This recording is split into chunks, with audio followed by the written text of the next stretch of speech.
오늘 함께 나눌 하나님 말씀 창세기 3장 22절부터 24절까지 말씀입니다. 우리 같이 봉독하시겠습니다.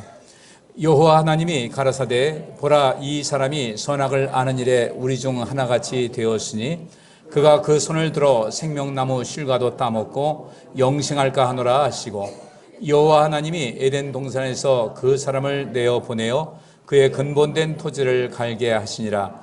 이같이 하나님이 그 사람을 쫓아내시고 에덴 동산 동편에 그룹들과 두루 도는 화영검을 두어 생명나무의 길을 지키게 하시니라. 아멘. 오늘 이 말씀을 통해서 선과 악을 알고 난 후에 해야 할 일이라는 주제로 함께 하나님의 은혜를 나누도록 하겠습니다. 하나님께서 이 선악과라고 하죠. 이 선과 악을 알게 하는 나무의 실과, 이걸 이제 선악과라고 이제 통칭해서 지금 말씀을 진행하도록 하겠습니다. 이 선악과를 만드셨고, 이 선악과를 먹지 말아야 될 텐데, 그걸 이제 먹었단 말이에요. 하나님께서 먹지 말라고 하셨는데, 그것 때문에 이 세상에 죄가 들어왔고, 죄로 인한 죽음이 왔고, 그 다음에 계속해서 세상 역사가 이제 이루어지는 것을 볼 수가 있는데, 우리는 이 말씀을 통해 볼 때 불필요한 것에 너무나 많은 관심을 가진 사람들이 있어요. 특히 이단들이 그렇습니다.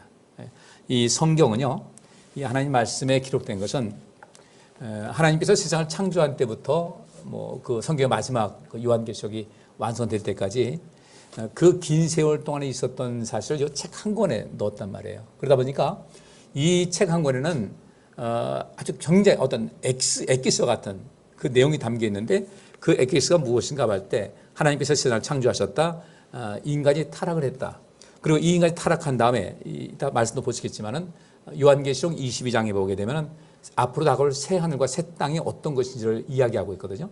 그리고 그 속에 세상 창조하고 또 인간의 타락이 바로 나옵니다.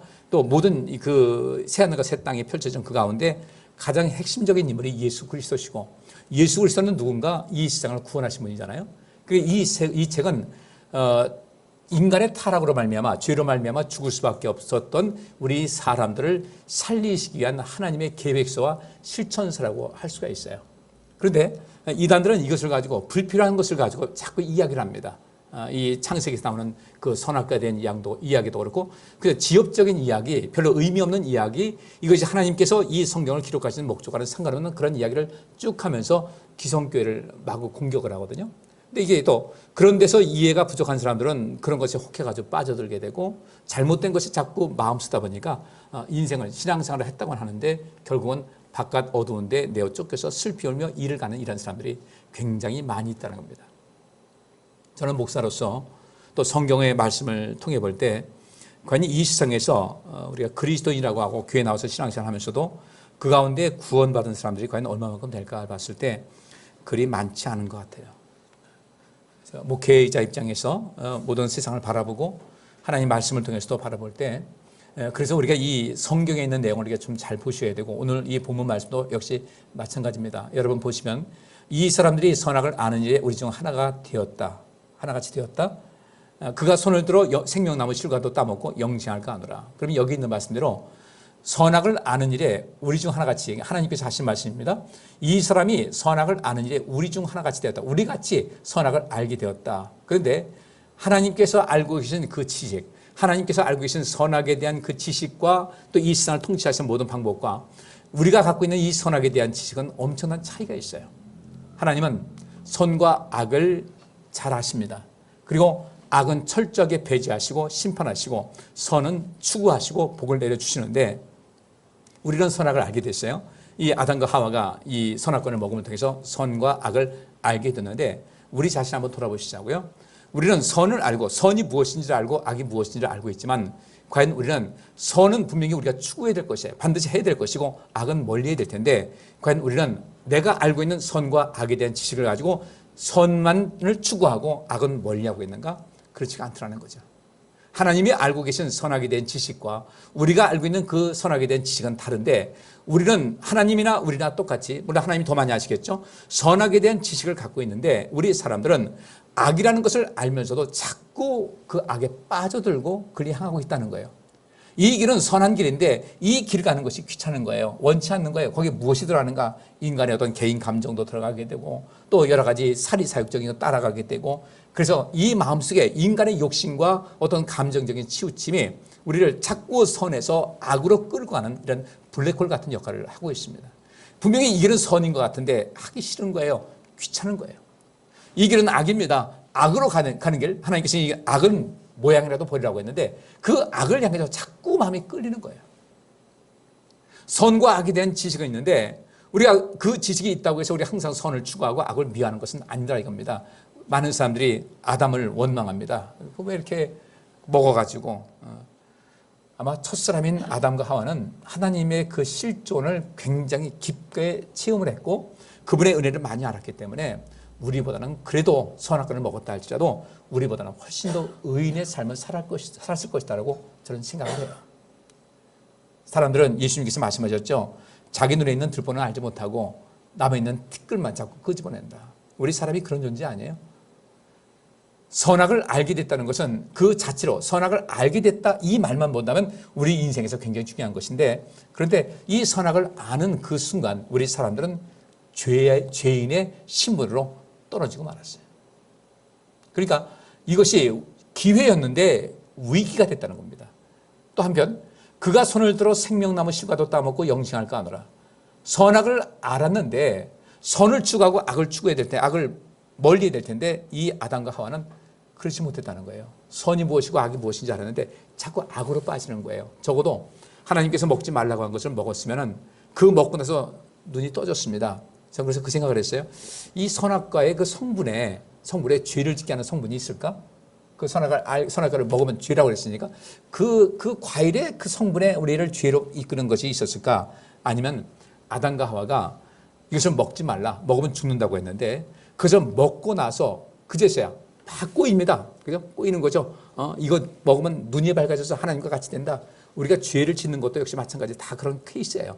우리 이해관계가 얽혀 있어 욕심이 그 속에 개입이 되는 것이고, 그 다음에 우리 감정적인 어떤 그 왜곡된 상태 때문에 많은 것이 빠지게 되는데 사단은 아주 교묘하게 그런 것을 유도를 한다는 거예요. 그래서 우리 마음도 보다 더 긍정적인 마음을 가지고 선한 마음을 가지고 인생을 살아가야 될 이유는, 그렇게 긍정적이고 선한 마음을 가지고 하나님 말씀으로 무장해서 인생을 살다 보면 사단이 와서 건드려도요 우리는 방어가 튼튼한 그런 인생을 살아갈 수가 있어요. 방어도 잘해야 되고 공격도 잘해야 될 텐데 내가 방어망이 흔들어진다는 겁니다. 이단들이 누굴 파고들겠습니까? 그 방어망이 흔들린 부실한 사람들을 이단들이 파고 들어오는 거예요. 우리가 방어만 든든하게 해보세요. 절대로 파고들지 못하게 됩니다. 그러니까 우리 마음의 정신적인 건강도 우리가 온전하게 해서 웬만한 것에는 흔들림이 없이 누가 뭐라고 한다 할지라도 저 사람이 문제다, 뭐 나하고는 상관없으니까 저 사람은 문제다 하고서 넘어가면 되는 것이고요. 우리 자신이 스스로를 잘 지킬 수 있어서 평생을 살아가는 가운데 내가 흔들림 없이 인생을 살아가야 될 텐데 이것이 안 돼 있으면 사단은 계속해서 흔들어 버리는 거예요. 우리 안에 지나친 욕심이 자리하게 되면 그 욕심이 우리 자신을 초라하게 만들고 자꾸 죄에 빠지게 만드는 거예요. 그래서 분명히 이 선악과의 그 성분에 먹었을 때 그 성분에 우리를 죄에 빠뜨리게 하는 어떤 성분이 있었을까? 어떤 마약같이 진통제 같은 그런 효과가 있었을까? 아니면은 이것을 먹음을 통해서 그 먹었을 때 하나님께서 그 먹지 말라고 한 것을 먹었을 때 그때 제정신에 번쩍 들면서 아이고 내가 죄를 졌네 라고 하면서 숨어버린 것일까? 여러분들 앞에 것 같아요? 뒤 것 같아요? 우리가 상식으로 봐야 되죠. 분명히 우리가 어떤 죄를 짓게 되면 그렇잖아요. 예를 들어서 어떤 사람을 폭행을 했다 이거예요. 폭행해서 사람을 죽였어요. 근데 이 사람을 죽일 마음을 가지고 때려서 죽었으면 살인죄고요. 근데 화가 나가지고 때렸는데 어떻게 죽었어요? 폭행치사가 돼요. 폭행으로 인한 결과. 근데 이게 어떤 그 고의성이 없었다고 할 때는 어떤 폭행치사가 됩니다. 이거 다른 거죠. 사람을 똑같이 죽였어도 이 사람이 고의로 살인한 것인지 아니면 어떻게 때렸는데 어떻게 잘못돼서 때려가지고 맞은 사람이 넘어지면서 어디 머리를 붙여서 죽었다든지 할 땐 이 차이가 있는 거란 말이죠. 근데 이 아담과 하와가 그 선악과를 딱 먹은 순간에 아차 이건 하나님께서 먹지 말라고 하셨는데 라고, 그러니까 내 눈이 밝아진다고 했는데 밝아지긴 밝아졌는데 뭘 발견했는가 봤을 때 죄의식이 강하게 밀려 들어왔다고 이렇게 보는 거죠. 죄책감이 들어오고 이거 큰일 났다. 이거 어떻게 하면 좋을까? 하나님 별 낯이 없어요? 그래서 숲으로 숨어 들어갔어요. 하나님께서 찾습니다. 아담아, 어디 있느냐? 너 어디 있느냐? 하나님께서 아담을 찾습니다. 벗었으므로 부끄러워 내가 숨었습니다. 누가 너한테 그 벗은 것을 가지고 뭐라고 말하더냐? 이 하는 과정 속에서 이제 하나님께서 이제 그에게 물으시죠. 신문하듯이. 어째 먹었냐? 했더니 아담이 하는 이야기가 제가 죽을 죄를 졌습니다. 제 아내가 먹으라고 할 때 제 아내라 이건 먹지 못하게 하고 했어야 되는데 그것을 제가 못했습니다. 제가 큰 잘못을 저질렀습니다. 이렇게 하면 될 텐데 감히 말이죠. 하나님께서 만들어주신 이 여자가 나이를 꼬였다. 그렇다고 해서 그 죄가 아니에요. 내 자신을 지킬 수 있어야 되는 거죠. 그죠? 누가 나를 꼬인다 할지라도. 또 여자는 여자대로 또 이제 뱀 먹으라고 했다면서 자꾸 책임 전가를 하니까. 근데 탈무드에서는 그렇게 얘기합니다. 하나님께서 왜 뱀에게 아무 말도 안 하셨을까? 왜 안 하셨을까? 그들이 그렇게 합니다. 사람 같지 않으니까. 사람이 아니잖아요. 거기 뱀에 분명히 말한 것도 있지만 사람 같지 않으니까 그런 것들은 새 대화를 안 하신다는 거죠. 가만히 보면 예수님께서도 그 복음서에 보게 되면 사단하고 이렇게 맞서셨을 때 예수님께서 별로 그들과 대화를 안 하셔요. 우리가 무슨 상관이 있습니까? 막 할 때 그냥 나가 그래요. 이 한마디 끝나는 거예요. 그냥 나가. 아주 간결해요. 간결하게 말씀하십니다. 그러니까 그 존재의 의미를 알지 못하고 그 사단과 이 귀신은 타락한 천사 아닙니까? 하나님께로부터 창조함 받아서 의미 있게 이 세상을 살피면서 살아가야 될 것이 타락해가지고 악한 일하니까 하나님께서는 상대를 안 하시는 거예요. 뱀은 아무 말도 못합니다. 그러고 나서 그들은 각각 징계를 받게 되는데 여기 있는 말씀대로 징계를 하신 다음에 하나님, 삼위일체 하나님께서 회의를 하시면서 이렇게 한 겁니다. 이 사람이 선악을 아는 일에 우리 중 하나같이 됐다. 근데 저가 이 죄를 짓고 나서 분명히 죄책감을 느끼고 어찌할 바 모르는데 뉘우칠지도 모르고 그런데 그 안에 생명나무가 있다 이거예요. 생명나무가 있는데 여전히 생명나무를 실과를 따먹고 영생할까 하노라 하면서 아예 그들에게 영생하지 못하도록 선을 그으신 거예요. 저는 그 동산 중앙에 에덴 동산 그 동산 중앙에 생명나무와 선악을 알게 하는 나무가 있다고 했는데 저는 이 두 가지를 이렇게 해석을 합니다. 생명나무는요, 우리에게 생명과 생명력의 근본 되시는 하나님이시고, 그 다음에 이 선악을 알게 하는 나무의 실과 나무는 율법이라고 이렇게 내가 저는 그게 보고 싶어요. 굉장히 중요한 거죠. 우리 사람들에게 하나님의 존재와 율법의 존재는 굉장히 중요한 겁니다. 그것이 우리를 생명으로 인도하기 때문에 그렇습니다. 그래서 이 선악을 알게 하는 나무의 실과 선악과를 먹음을 통해서 그들은 자기들의 죄인인 것을 깨닫게 된 거예요. 우리 바울이 이야기한 대로 로마서에 말합니다. 하나님께서 우리에게 말씀을 주셨다. 이 말씀을 주신 이유는 이 율법의 가장 뛰어난 기능이 무엇인가 봤을 때 우리가 죄인인 것을 깨닫게 하는 것이라는 거예요. 그들이 선악과를 먹어서 범죄해서 에덴 동산에서 쫓겨나긴 했지만은 그때의 그 아담과 하와가 느낀 것은 무엇이냐면 우리는 어쩔 수 없는 죄인이라는 사실을 깨닫게 된 거예요. 깨닫게 되고 하나님께서는 그들을 그대로 버려두지 않으셨거든요. 여기 있는 대로 영생할까 하노라. 그러면서 여호와 하나님이 에덴 동산에서 그 사람을 내어보내어 그의 근본된 토지를 갈게 하셨다. 이전에는 그 안에 있는 것을 가지고 그냥 열려 있는 거 그냥 갖다 먹으면 되는데 토지를 갈게 하셔서 수고를 끼게 하게 하셨어요. 이같이 하나님이 그 사람을 쫓아내시고 에덴 동산 동편에 그룹들과 두루 도는 화용검을 두어 생명나무의 길을 지키게 하셨어요. 그 생명나무로 가는 길을 완전하게 차단시키셨어요. 또 하나 이제 오늘 말씀 속에서 할 말씀인데 미리 말씀드리자 보면 아담과 하와는 자기들의 죄로 인해서 에덴 동산에서 추방이 됐어요.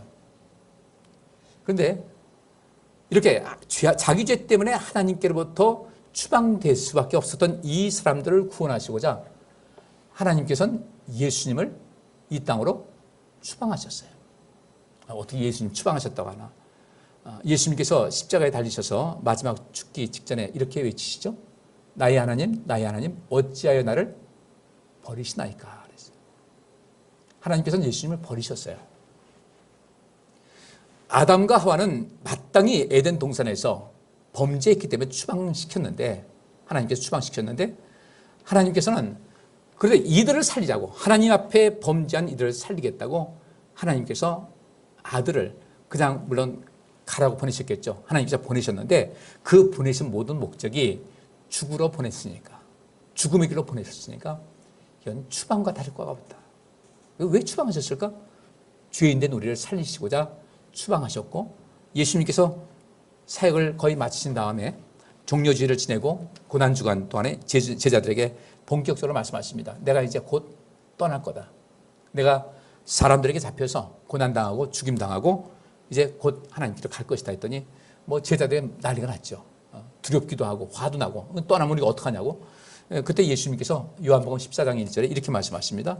너희는 마음에 근심하지 말라. 하나님을 믿으라. 내가 가는 이유는 너희 있을 곳을 예비하러 가신다는 거예요.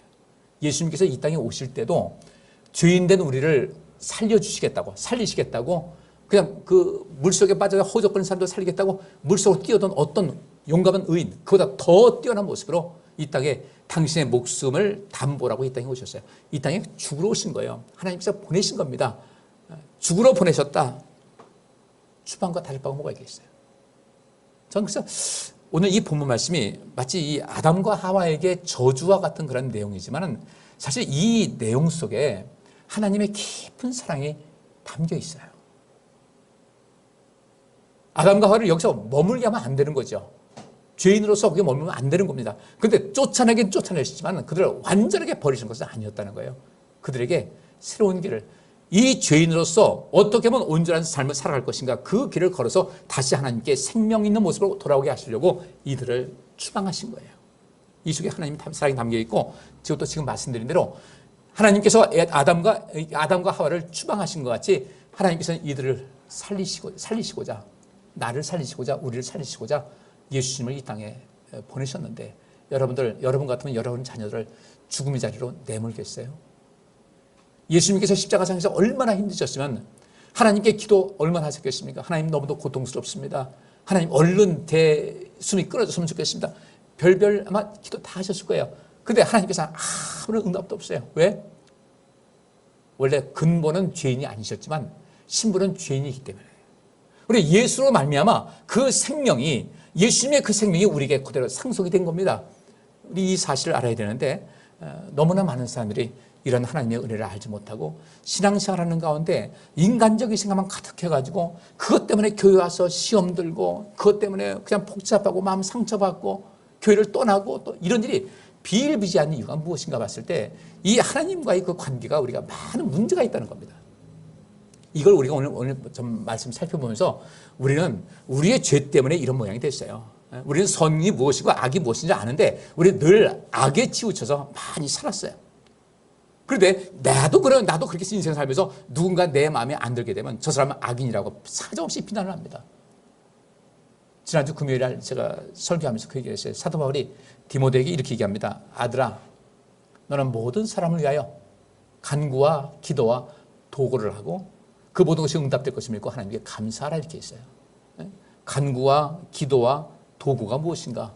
우리 보통 다 기도라고 얘기하죠. 성경과 달라요. 간구라는 것은 간청하고 탄원하는 거예요.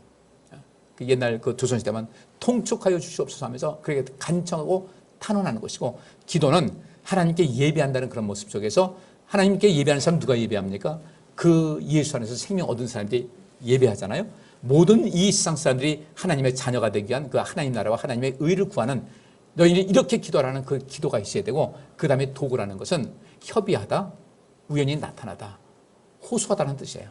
그래서 제가 그 얘기를 제가 금요일날 그 영상에도 했지만은 영상은 30분짜리고 설교는 그날 1시간 했는데 그 뜻이 무엇인지, 그 간구와 기도와 도구가 어떤 것인지 아브라함을 통해서 제가 이해를 들었어요. 하나님께서 소돔과 고모라를 멸망시키겠다고 하니까 아브라함이 뭐라고 합니까? 그 중에 50인이 있으면 어떻게 하시겠습니까? 근데 하나님의 말씀은 참 간결해요. 난 멸하지 않겠다. 그 말만 나와요. 하나님 50인이 있으면 어떻게 하겠습니까? 멸하지 않겠다.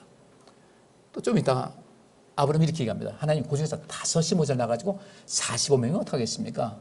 또 간단하게 말씀하십니다. 멸하지 않겠다. 50, 45, 40, 30, 20, 10.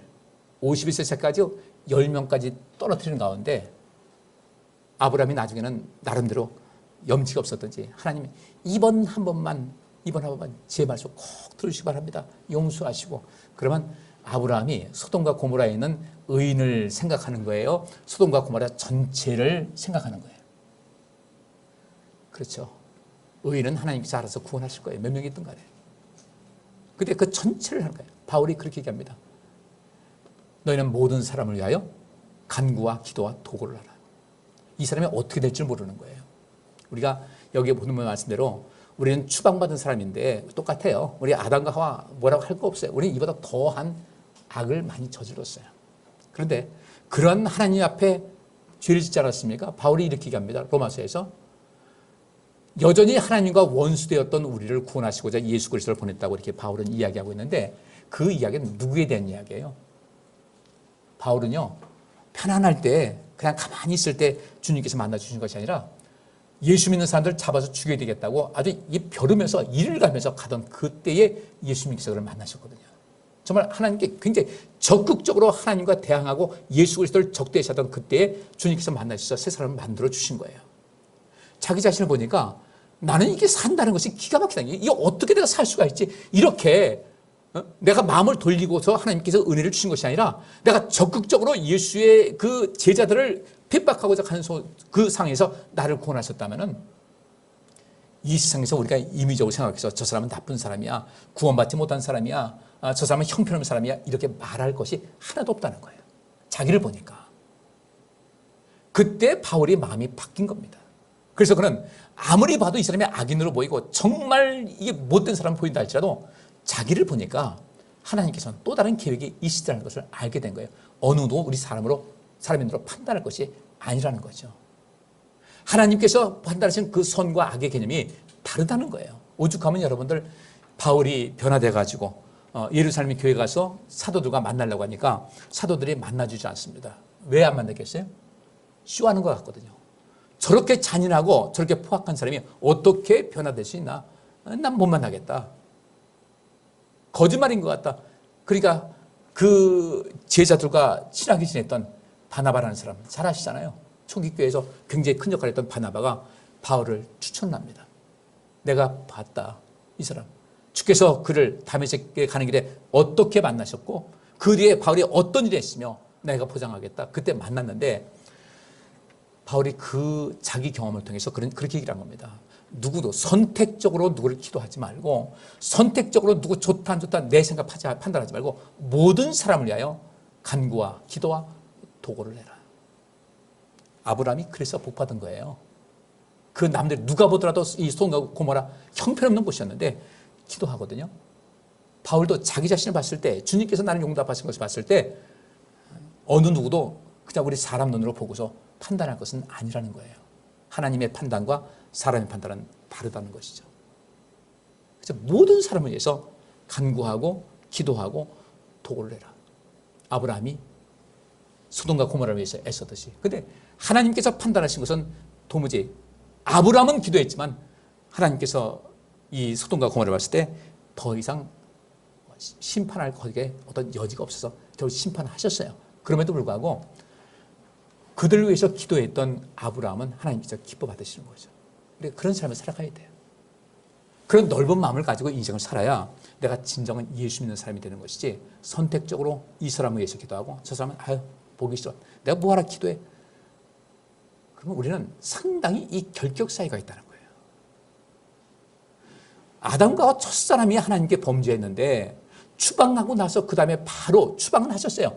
이것이 하나님의 의니까 추방을 하셨지만 바로 이어서 이들을 구원할 계획을 세우시는 하나님이시라면 그 은혜를 우리가 잊지 말아야 되잖아요. 그래서 지금 말씀드리는 겁니다. 아담과 하와는 자기들 죄 때문에 추방됐지만 우리 하나님께서는 하나님께서 추방하신 그 사람들, 하나님께 원수를 행하던 그 사람들을 위해서 하나님께서는 예수님을 거의 추방 형식으로 이 땅에 보내신 거예요. 목적이 죽으러 보내신 건데 추방 이상이죠.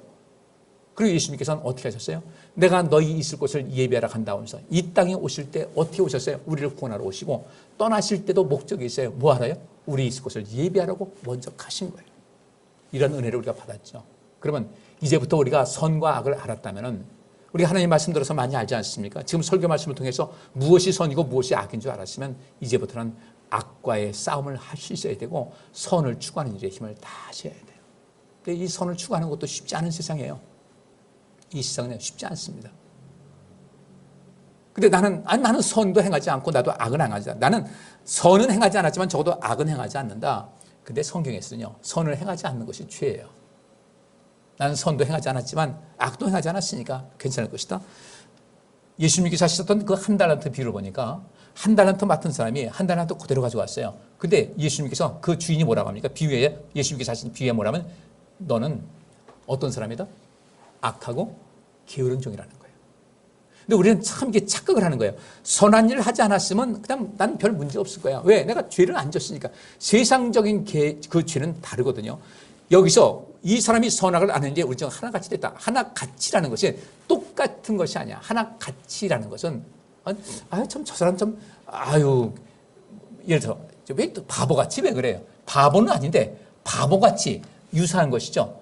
마찬가지로 하나님께서 아시는 그 선악과 우리가 알고 있는 선악의 개념은 다르거든요. 우리가 알고 있는 선악이라는 건 되게 악을 행하지 않으면 선이라고 생각하는데 성경에서는 선을 행하지 않는 것이 악이에요. 왜? 선을 행하지 않는 것이 죄이기 때문에. 죄가 악이잖아요. 그래서 한 달부터 맡은 그 사람에게 그 주인이 하는 말이 이 악하고 게으른 종아라고 얘기하죠. 그리고 바깥 어두운데 쫓겨나가서 슬피 울며 이를 감이 있을 것이다. 사실 우리에게 하시는 말씀이에요. 우리에게. 여러분들 절대로 나는 악을 행하지 않았으니까, 적어도 악을 행하지 않았으니까 나는 이유 없다, 문제 없다. 한 달란트 받은 사람이에요. 악하고 게으른 거예요. 우리가 만약에 여러분께서 심리적으로 그래 내가 그 한 달란트 받은 사람 같이 인생을 살게 되면 나는 바깥 어두운데 쫓겨나가서 슬피 울며 이를 감이 있을 것이라는 것이 마저 그렇다는 것을 확신을 하고 있다면 우리 인생은 달라질 텐데 너무도 많은 사람들이 그에 대한 개념이 없어요. 그래서 제가 안타까운 거예요. 신앙생활 왜 열심히 해야 될 것인가? 다른 것이 아니에요. 이 땅에 사는 것 잠시 잠깐 사는 세상이고 영원한 세상 가야 되는데 그걸 준비하지를 않다는 겁니다. 그 사람이 왜 슬피 울며 이를 가겠어요? 바깥 어두운 데 쫓겨서 왜 슬피 울며 이를 가겠어요? 후회하는 눈물 것이, 슬피 우는 것이 후회감 가득한 그런 모습인 겁니다. 우리 후회하지 말아야 되죠. 적어도 우리 주님께서 우리를 살리시고자 추방 형식으로 이 땅에 오셔서 우리를 위해서 죽으셨는데 저는 그래서 이 창세기 이 말씀에 보면 이 속에 하나님께서 이 세상을 구원하시고자 하는 놀라운 뜻이 다 담겨 있는 것을 알 수가 있어요. 생명나무의 길을 지키게 하셨다. 그래가지고 차단했잖아요.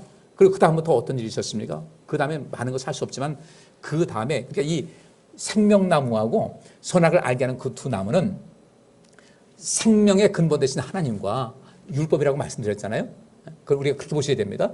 생명나무 율법인데 이 생명나무도 사람 살리는 것이고 이 선과 악을 알게 하는 이 나무도 율법이라면 율법도요 우리를 살리는 도구거든요. 나를 죄인 것을 깨닫게 하는 거예요. 내가 죄인 것을 깨닫게 하는 그 기능이 있으니까 율법도 우리에게 굉장히 중요한 생명의 수단인데 결국 이 생명나무나 선악을 알게 하는 나무나 똑같이 우리를 살리고자 하는 하나님의 계획이 있었다. 왜? 사람을 창조하신 하나님께서는 인간이 어떤 존재인지를 아시거든요. 그들은 얼마나 후회했겠습니까? 에덴 동산에서 쫓겨나오면서 얼마나 후회했겠어요?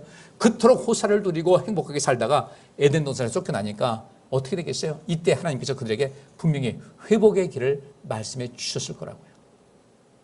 하나님께서 그렇게 대충 하시는 분이 아니에요. 너희들 죄 졌지? 그러면 이러이러면 살 것이다라는 것을 하나님께서 말씀하셨을 것이라는 거죠. 그리고 그것이 그 당시에는 별로 사람이 많지 않은 가운데 있으니까 법도 아주 대충 됐을 겁니다. 사람이 많아지면서 법이 굉장히 확대가 되죠. 그죠? 이 당시에 이 아담과 하와는 어떤 상태인가? 왜 그것을 먹지 말라고 하셨을까? 그들에게 교육이 필요했어요. 요즘도 우리나라에 촉법 소년이라는 것이 있습니다. 촉법 연령이 있어요. 만 13세인가? 14세인가? 그 이하가 되면은 얘네들이 형사 범죄를 저질러도요, 형사상 처벌을 못하게 돼 있어요. 아직 어리기 때문에 그렇다. 그래서 요즘 아이들이 그건 믿고서 요새 중학생 애들이 계속 범죄를 저지르니까 이 연령은 낮춰야 된다고 이렇게 이야기를 하고 있는데, 아담과 하와도 처음에 여러 가지로 부족함이 많았겠죠. 그들을 가르치시는데 이들이 그 길을 벗어난 거예요. 아담과 하와만 그러겠습니까? 우리도 마찬가지지. 어쨌든 추방됐어요. 추방됐는데 그 첫사람인 아담과 하와가 추방됐으면 이 세상 다 끝나야 되는데 요한계시록에 보면 이런 말씀이 있습니다. 요한계시록 20장 1절부터 5절 보니까 그 천사는 또 내게 수정같이 맑은 생명수 강을 보여주었습니다. 그 강은 하나님과 어린 양의 보좌에서 흘러나와 그 성의 거리 중앙으로 흐르고 있었습니다. 강 양쪽에는 생명나무가 있어서 1년에 12번 열매를 맺는데 달마다 과일이 맺혔습니다. 그리고 그 잎은 모든 나라 사람들을 치료하는 약이 되었습니다. 아주 양극입니다. 창세기 1장, 2장, 3장에서 이 세상을 창조하신 하나님의 역사와 인간의 타락과 하나님의 그 처벌, 그에 대한 벌을 기록을 하고 있어요. 인간의 타락이 나옵니다. 그리고 그 다음부터 요한계시록 그 전까지는 어떤 일이 있었는가? 숱한 인간의 타락과 하나님에 대한 번제, 그런 가운데서 연연히 하나님의 그 생명과 생명력이 이어가는 그 과정이 쭉 나오고 있습니다. 그러니까 이 성경에는요, 인간의 모든 죄악이 다 나오고 있어요. 아주 사례를 들어서 말씀하고 있는데, 그 죄악된 사람들이 이 세상을 더럽히고 하나님을 모독하는 가운데서도 연연히 그 남은 자, 소수의 남은 자들이 하나님께서 이 세상을 창조하신 모든 목적, 그리고 하나님께서 이 세상을 구원하신 모든 뜻을 이루면서 연연히 흐르는 것이 이게 성경에 쭉 나와 있어요. 그리고 그 가운데 가장 핵심적인 인물이 바로 예수 그리스도시거든요. 그러니까 이 인간의 타락과 더불어 요한계시록 22장에 나오고 있는 새하늘과 새 땅의 그 중심상에서 핵심적인 인물은 누군가? 바로 예수 그리스도예요. 구약에는 그런 예수님을 예표해서 말씀하고 있죠. 그러니까 이후에 사람들이 많아지면서 법이 더 강화가 됩니다. 그리고 하나님께서 본격적으로 글로서 써준 법이 율법이었어요. 그 율법이 무엇입니까? 두 가지 있습니다. 율법 안에 생명나무가 있고 선과 악을 알게 하는 이 선악과 나무가 있는 거예요. 율법에도 우리의 사람이 살 수 있는 길, 그 다음에 우리 사람의 죄가 무엇인지 알게 하는 것.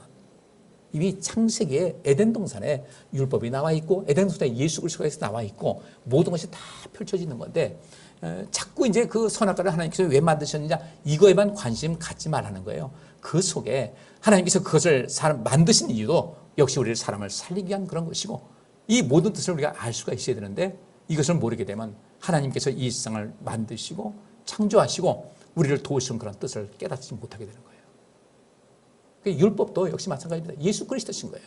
예수님께서 많은 것을 말씀하셨어요. 심판도 하시고 책망도 하셨습니다. 근데 예수님께서 말씀하십니다. 나는 길이요, 진리요, 생명이다, 빛이다. 이런 말씀을 쭉 하십니다. 이 말씀이 생명의 말씀이거든요. 네, 이 말씀이요. 이 안에 생명나무가 있고 이 안에 선악과 그 나무도 있는 거예요. 우리는 그것을 잘 살피고 예수 그리스도를 쫓아가야 될 텐데, 우리 신앙생활이 예수 그리스도를 쫓지 않다 보니까 자꾸 인간적인 생각이 들어가지고 신앙이 자리를 잡지 못하고 신앙이 자라지 못하고 여전히 하나님께 상급이 예비되어야 되는데 상급이 아니라 계속해서 깎아먹고 있는 거예요. 세월이 지나면서 계속 깎아먹습니다. 이래서 깎아먹고 저래서 깎아먹고 우리 인생은 어떻게 살아야 될까? 사도 요한이 본 마지막에 이후에 다가올 하나님 나라를 보니까 수정같이 맑은 생명수 강을 보여주었다고 그랬어요. 에덴 동산이 있었는데 에덴 동산 그 위에 또 어떤 물이 발원하는 것이 있었습니다. 그 에덴 동산을 통과하고서 사방으로 네 갈래 강줄기가 흘러나갑니다. 창세기 그 말씀이 있어요. 그것이 그 물이 생명 아니겠습니까? 근데 요한계시록 보니까 수정같이 맑은 생명수 강을 보여주는데 그 강이 하나님과 어린 양의 보좌에서 흘러나와요. 하나님과 어린 양 누굽니까? 예수님인데 생명의 근본 되신 분, 우리에게 생명을 주신 그분께로부터 흘러나가서 그 성의 거리 중앙으로 흐르고 있는데, 강 양쪽에는 생명나무가 있어서 1년에 12번 열매를 맺는데 달마다 과일이 맺혔고 그 잎은 모든 나라 사람들을 치료하는 약이 됐다는 거예요. 이것이 앞으로 우리가 가서 살 새하늘과 새 땅의 그 세계가 바로 이 내용이 되는 겁니다. 이미 아담과 하와는 에덴 동산에서 쫓겨났는데 이후에 하나님께서 다시금 타락해서 쫓겨났으나 그들을 다시 거둬들이시고 살피시고 보존하신 그들의 앞으로 살 곳이 어딘가 봤더니 옛날 이 에덴 동산과는 비교도 안 되는 엄청난 완전한 죽음도 없고 아픈 것도 없고 고통하는 것도 없고 한숨도 없고 눈물 흘릴 일도 없는 그곳에서 영원한 생명을 누리게 하는 이 길을 인도해 주셨다는 거예요. 우리가 보장해 주셨다는 겁니다. 그렇다면 이러한 하나님의 은혜를 알고 우리는 앞으로 어떻게 살아야 될까? 이 하나님 말씀을 통해서 선이 무엇이고 악이 무엇인지를 아는 겁니다. 타락해서 쫓겨났던 그들도 이렇게 새 하늘과 새 땅으로 인도하시는데 우리도 이제는 그 하나님의 은혜 가운데 머물기 위해서 우리 삶을 보다 더 새롭게 살아가자는 겁니다. 내가 악을 행하지 않았다. 선도 행하지 않았지만 악을 행하지 않았으니까 나는 평균점은 될 것이다. 이렇게 하지 말라는 거예요. 선을 행하지 않는 것이 이것이 범죄인 거예요. 왜? 예수님께서 말씀하십니다. 너희는 먼저 그의 나라와 그의 의를 구하라고 그랬어요. 그의 나라를 구하고 그의 의를 구하는 것은 무엇이겠습니까? 그의 의를 구하는 것은 가난한 자들에게 복음을 전하고 가난한 자들에게 복음으로서 다가서는 그런 삶. 누군가에게 나의 그 도움이 필요한 사람들에게 기꺼이 다가서는 것이 필요하다는 거예요. 교회에서도 마찬가지예요. 그렇게 사시자고요. 모든 사람을 위하여 간구와 기도와 도구를 하라고 그랬으면 우리 그렇게 하셔야 돼요. 선택적인 기도. 제가 금요 기도회 때 그래서 말씀 마치고 기도합시다 하고서 이렇게 얘기했어요.